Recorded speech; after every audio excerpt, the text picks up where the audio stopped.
السيد عميد الكلية، السيد رئيس المجلس العلمي المحلي للناظور، السادة الأساتذة الضيوف، زملائي الأساتذة في الكلية والتعديل المتخصصة بالناظور، أبناءنا الطلبة، أشكر لكم حضوركم جميعا في هذه الندوة الدولية التي تنظم بهذه الكلية والتي تأتي بهذه الكلية.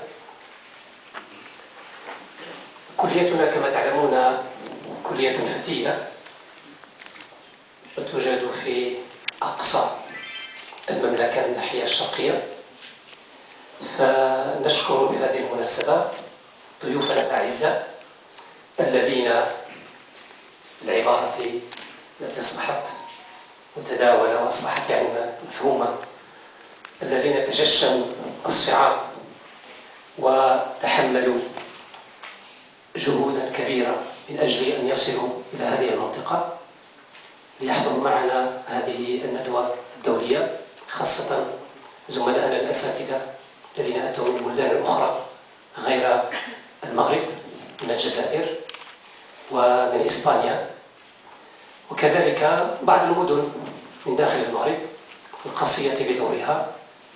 فلهؤلاء جميعا الشكر الجزيل، كما لطلبتنا ولو أنهم من الإقليم، ولكن أيضا تجشموا، بعضهم تجشم كثير من الصعاب، إن هناك من يستيقظ 5 صباحا خاصة من الطالبات ليصلوا إلى الكلية في الوقت المحدد. فشكرا لكم جميعا بهذه حضور هذه التظاهرة العلمية الأكاديمية حول هذا الموضوع. خير ما نفتتح به ندوتنا هذه آيات بينات من القرآن الكريم يتلوها على مسامعنا الطالب عبد الغني الزرماطي، فليتفضل مشكورا.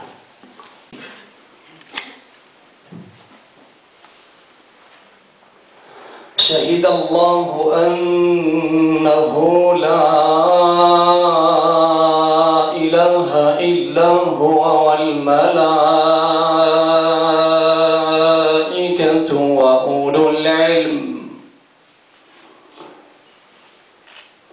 وأولو العلم قائما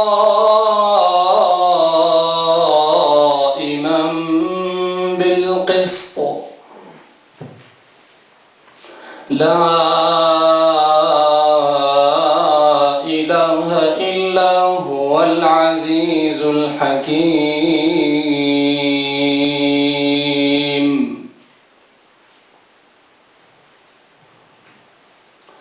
إن الدين عند الله الإسلام.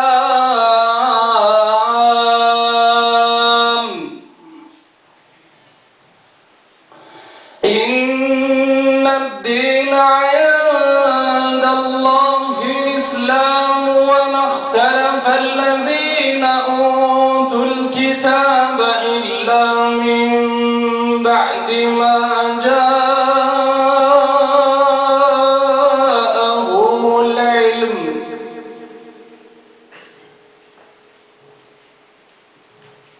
بغيا بينهم، ومن يكفر بآيات الله فإن الله سريع الحساب.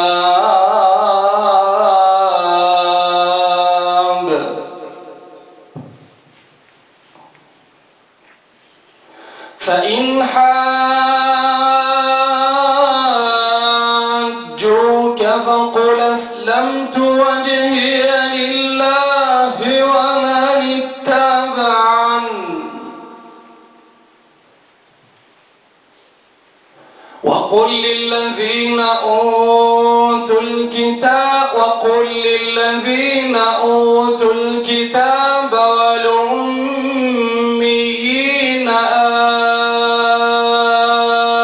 أسلمتم فإن أسلموا فقد اهتدوا وإن تولوا فإنما عليك البلاغ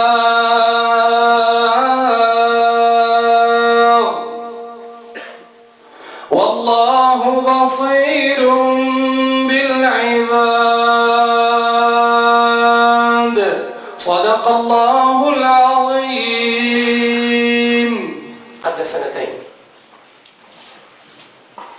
المنظمون لهذه الندوة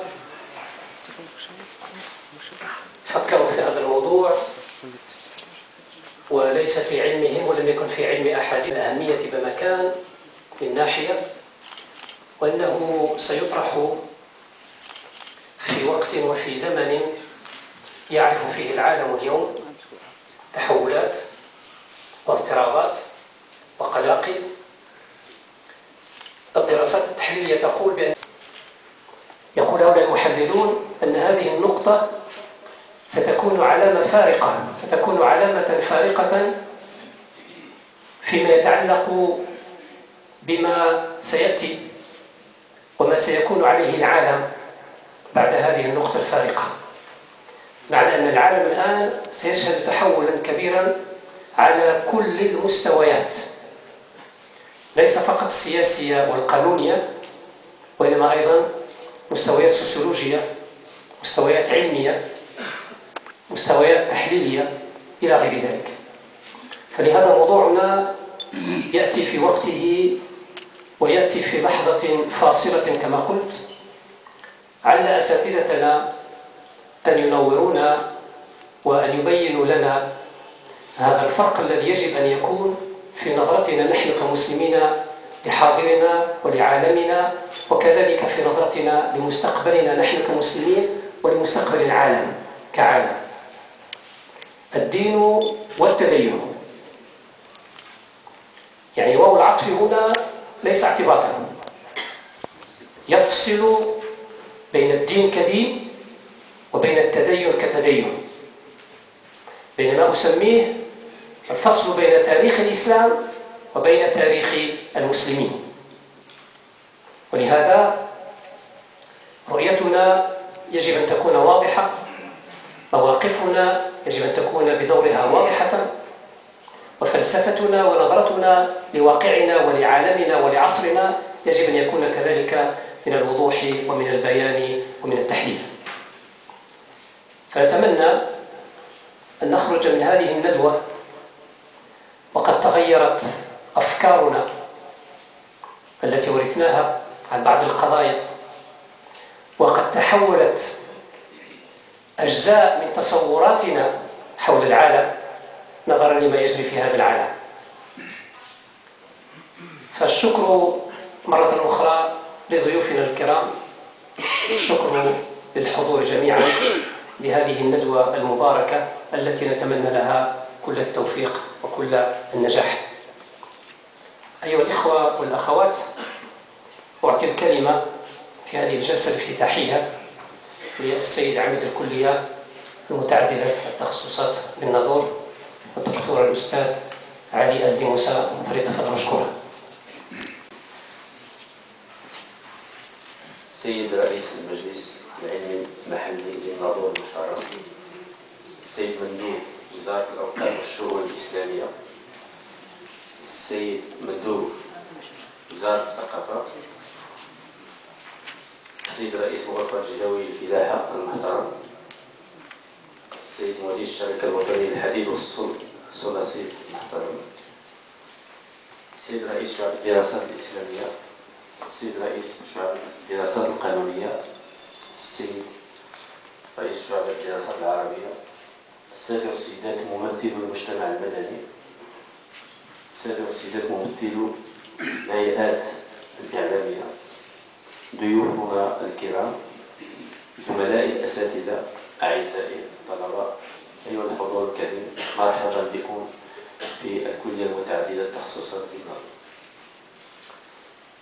في البداية أبلغ لكم تحيات السيد رئيس جامعة محمد الأول الذي يعتذر ويتأسف عن عدم حضوره وذلك لإكراهات في آخر ساعة، ويتمنى للمؤتمر النجاح والتوفيق. ولا بد كذلك أن أقف اليوم عند هذه المحطة المتميزة في تاريخ الكلية متعددة التخصصات بالنظر، المتمثل بافتتاح هذا المدرج الكبير الذي يتسع ل600 شخص، والذي تلقينا الترخيص باستعماله إلا البارحة. هذا المدرج والمدرجات 11 الأخرى المتواجدة في الكلية هي ثمرة من العمل الدؤوب الذي سهر عليه المسؤولون السابقون والإدارة الحالية. وبهذه المناسبة نشكر الوزارة الوصية جزيل الشكر للالتفاتة الخاصة التي توليها لكليتنا، ولا بد أن نستحضر كذلك المجهودات المتواصلة والدعم الذي نتلقاه من عامل إقليم الناظور المحترم. تزامن هذا الملتقى العلمي الهام مع افتتاح هذا المدرج فهو يوم مبارك إن شاء الله، لأن نلتقي في رحاب هذه الكلية مع نخبة من العلماء الأجلاء الذين قصدونا من داخل وخارج الوطن، حرصا منهم على إغناء هذه الندوة المتميزة في موضوع الدين والتدين بين العلوم الإسلامية والعلوم الاجتماعية. هذا الموضوع كما ذكر السيد الرئيس هو موضوع الساعة بامتياز على الصعيد العالمي، لما يعرفه من أحداث شكل فيها الدين والتدين موضوعين أثار جدالا واسعا لدى المهتمين بالشأنين الديني والسياسي.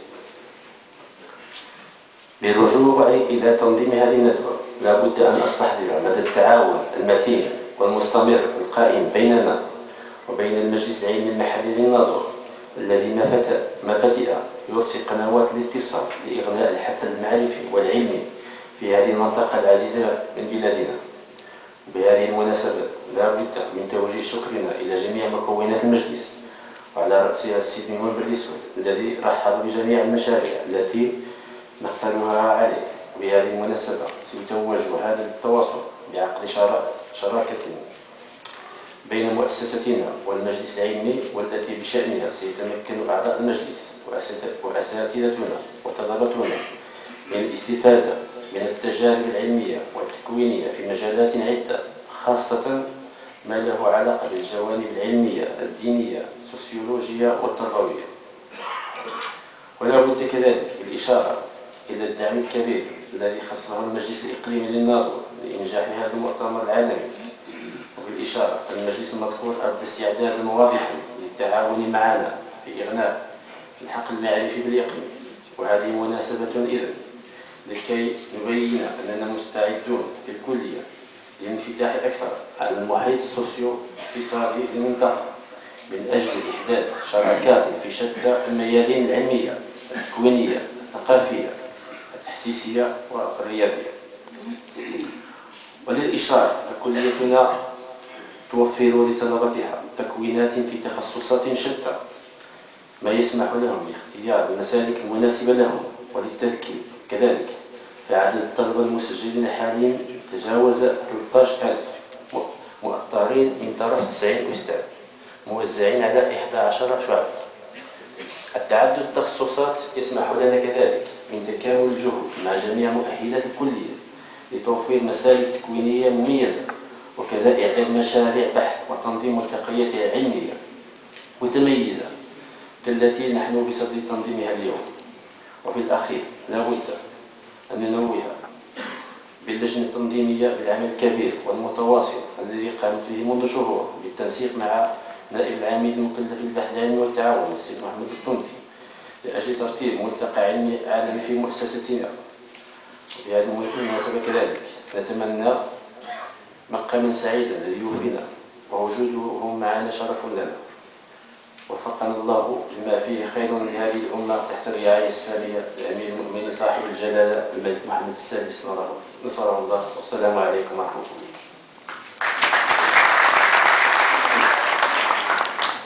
هذه الكلمة الجامعة أقدم الكلمة للسيد رئيس المجلس العلمي المحلي لإقليم الناظور الأستاذ السيد نواب الرسول، فليتفضل مشكورا.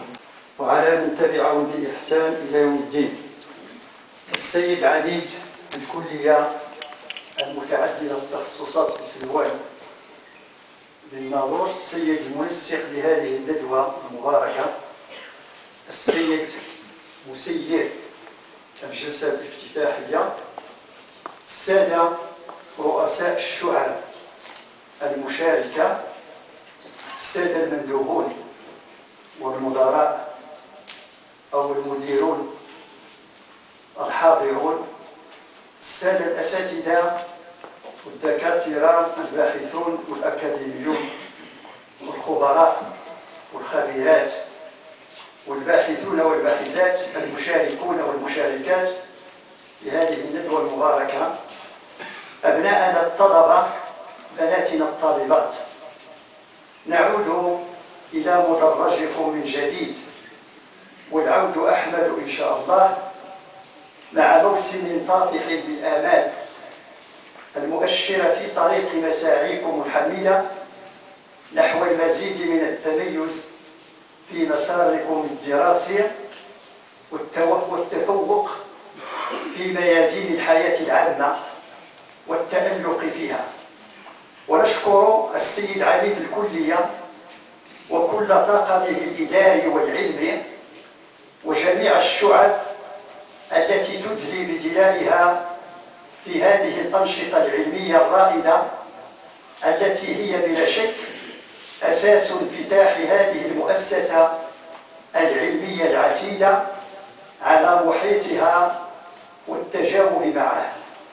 وأحسب أن مثل هذه الندوة الدين والتدين التي تأتي اليوم وفي مثل هذه الأحوال العصيبة التي يمر بها العالم كله والعالم الإسلامي خاصة لدليل على أن علماءنا وأساتذتنا وباحثينا يلامسون بفكرهم وأقلامهم ومنتدياتهم واقع الأمة الذي يحتاج إلى صبر غوره والبحث عن أسباب الداء للوصول إلى العلاج والدواء. فهنيئا لكم بهذه الندوة المرصعة بعنوان الدين والتدين، وهنيئا لكم بأنها تنعقد في هذه المؤسسة الفتية وبتعاون وتشارك مع هذه المؤسسة العلمية المباركة وبحضور صفوة من الباحثين والمفكرين والعلماء من أصدقائنا داخل الوطن ومن أقطار عربية وإسلامية جارة وصديقة. السادة الأساتذة الباحثون، أبناءنا الطلبة والطالبات، حري بنا أن نتذاكر حول الدين والتدين بالمملكة المغربية الشريفة التي يحتل فيها الدين مكانة متميزة خاصة، لأن الدين يعد أهم مكون لهوية هذه الأمة التي عرفت الإسلام منذ أزيد من 12 قرنا من الزمان. والمغرب يتميز عن الدول التي تنتمي إلى المجال العربي بخاصية تشبث نظامه السياسي بثوابت دينية متينة بقيت تشكل ثقلا فاعلا على حركية حاضره ومستقبله. فرغم كثير من العوامل التي قد تكون في بعض الأحيان مشوشة في هذا المجال، أي في مسار هذه الثوابت التي لا يتخلى عنها لا النظام ولا المجتمع، فإن هناك اعترافا غير مباشر بوجود موقع للدين في الفضاء العام، وهو ما تثبته كل الدراسات الصادرة من مراكز علمية أجنبية ووطنية، والتي تتحدث بصراحة عن تنامي الطلب الديني في المجتمع وتنوعه. وغير خاف على أن واقعنا المغربي تترسخ فيه بقوة الحركية الدينية، بما يجعل أهله من أكثر الشعوب تدينا وغيرة على ثوابتهم الدينية، وهذا ما يشجع تدخل الدولة في الحرص على هيكلة هذا الشأن، وتقوم بدور متنامٍ ومتزايد في تدبير حركية التدين في المجتمع. أيها السادة، أيتها السيدات، أبناءنا الطلبة، بناتنا الطالبات، إن ظاهرة التدين التي عليها أهل المغرب غير غريبة على المجتمع الإنساني برمته، لأنها أولا هي الوضع الطبيعي في المجتمعات الإنسانية التي من فطرتها أن تعيش بدين ما وتخصص جزءا من أوقاتها لممارسة شعائرها، فيمكن لمجتمع ما أن يعيش بدون دولة، ولكنه يستحيل أن يعيش بلا دين. ثانيا، إن الإنسان أي إنسان عاجز بمفرده مستطيع بغيره، ولا يكون هذا الغير إلا الدين الذي يؤمن به الفرد، وفي إطاره يعتقد بقوة عظمى تملك ما لا يملكه، يجلها ويتذلل لها، فتوفر له الراحة المطلوبة عندما يلجأ إليها. ثالثا، أثبتت دراسات وكتابات وأقلام جادة لعلماء وباحثين من مختلف الإيديولوجيات أن السعادة الحقيقية هي التي يصنعها الدين، والراحة والطمأنينة هو ما يفعله الدين في الفرد، فيغطي فيه عجزه وفقره، ثم يقوي ضعفه ويجبر كسره لينطلق في العطاء ويستمر فيه. رابعا، إن المرء لا يمكن أن يعيش ويمارس حياته العادية دون أن يستدعي الدين يلامس أجزاء من يومه وأسبوعه. وبناء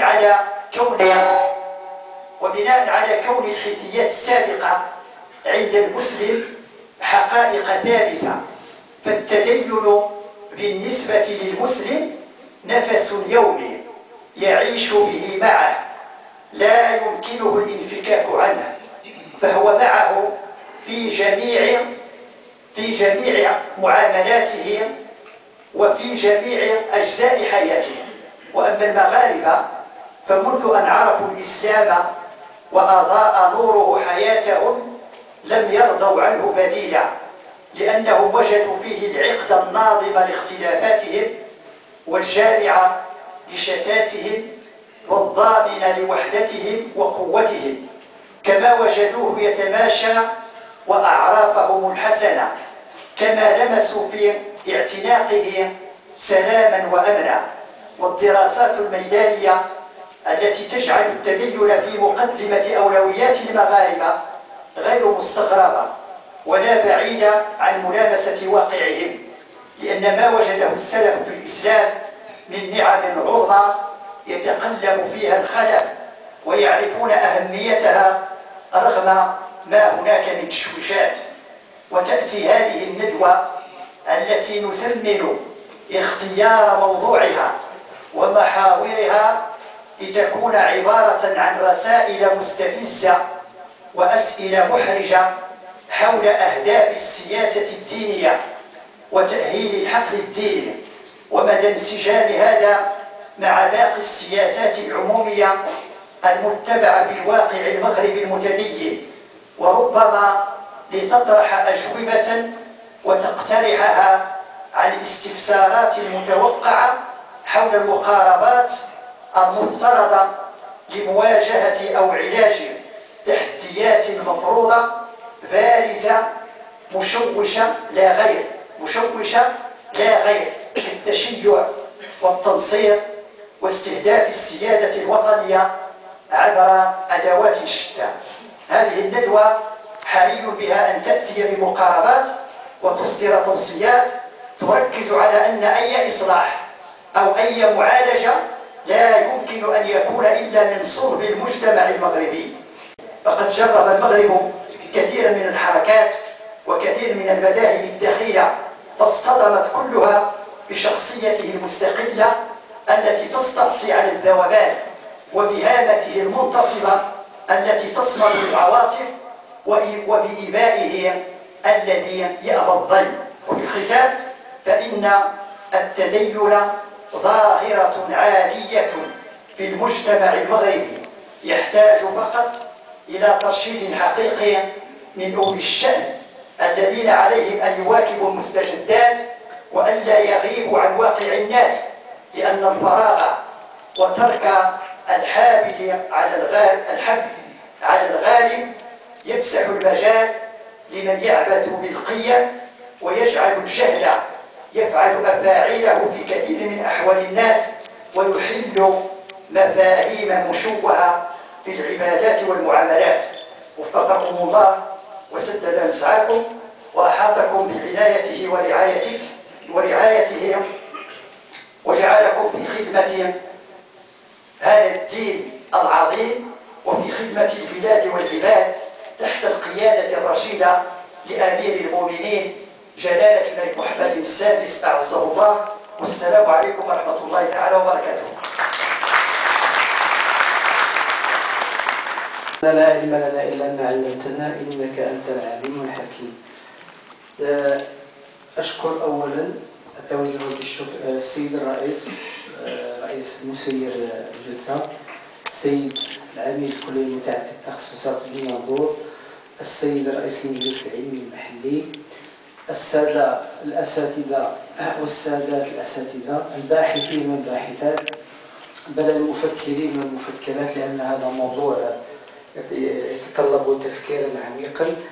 ولدينا السادة المندوبون وأعزائي أبناء الطلبة وبنات الطالبات، لدينا ثلة من المفكرين والمفكرات في هذا المؤتمر العالمي. الحقيقة لدينا ضيوف جاءوا من خاصة من دولتان شقيقتان قريبتان منا دعمتا هذا الندوة، الجزائر وإسبانيا، وهناك ضيوف آخرين تعذر عليهم المجيء لظروف.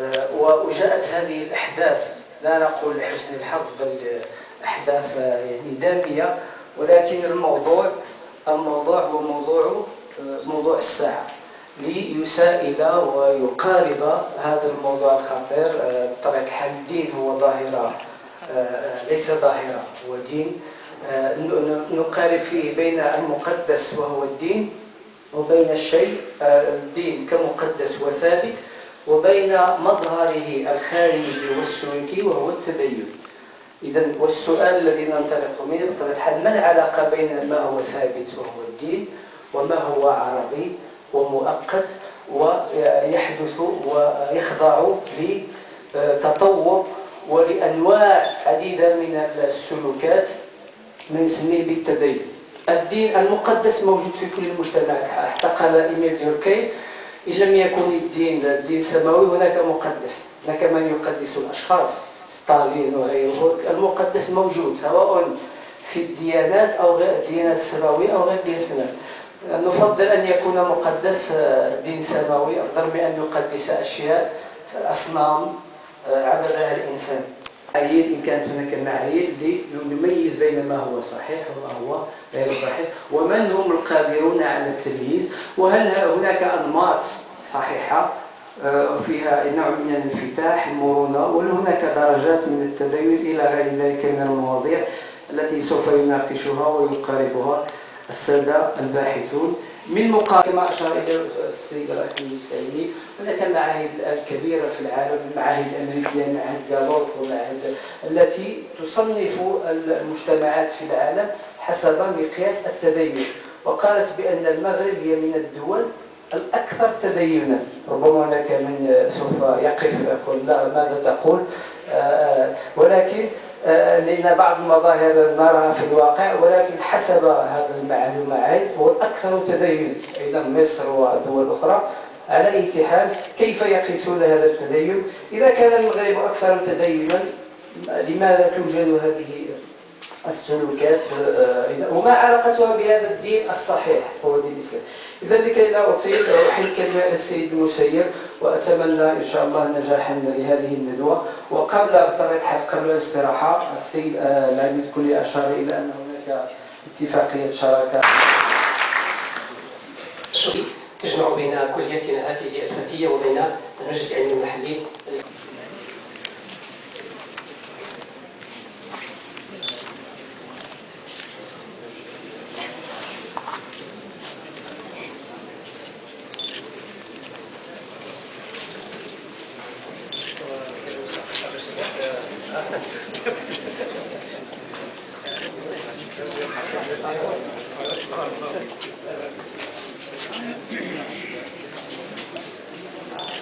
ثم يتم تسليم رئيس المجلس العلمي المحلي بالنظر. أين الدرع؟ العميد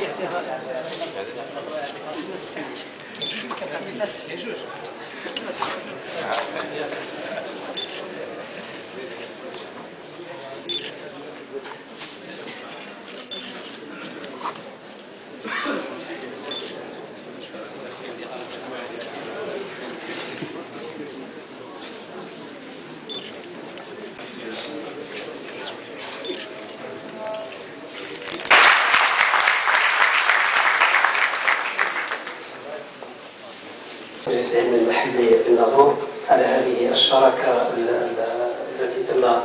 التي تمت بين الكلية وبين المجلس العلمي. نسأل المولى عز وجل أن تكون شراكة خير وتعاون كبير ومستمر بين كليتنا الفتية وبين المجلس العلمي المحلي بالنظور. الآن ندعوكم